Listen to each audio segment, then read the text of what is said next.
This subVI accepts the message, actually the message length, as well as the bit interval length and samples per second, which the latter two define the total number of samples to generate per bit interval, and taking the product of that with message length would generate the total number of samples to be generated.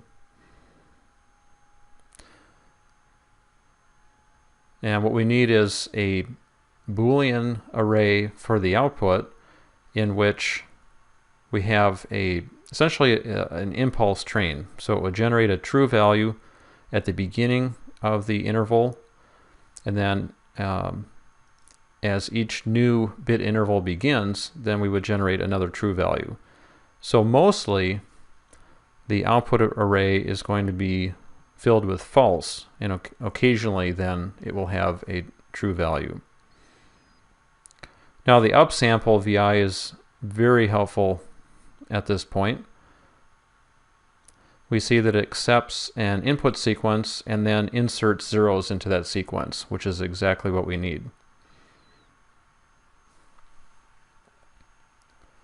So we can create an array of ones that's based on the message length.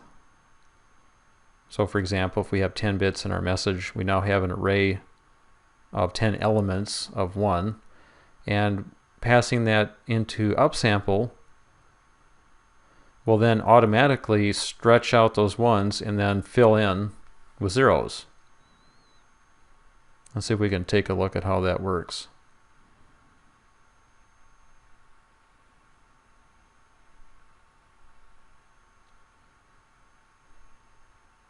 Alright, so that's with 0 upsampling factor, and we see the 10 ones being generated.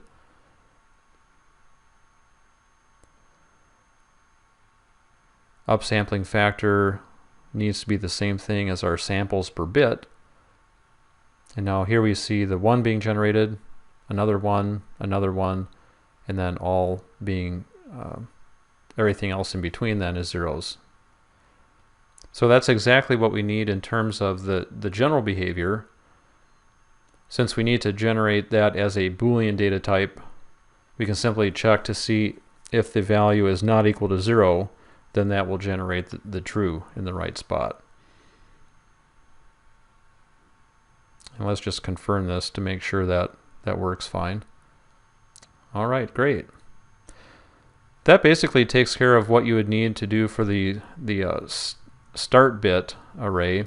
Pay attention to the input called leading zeros and experiment with that to figure out how you can then essentially take the same structure but then generate the corresponding end bit array as well.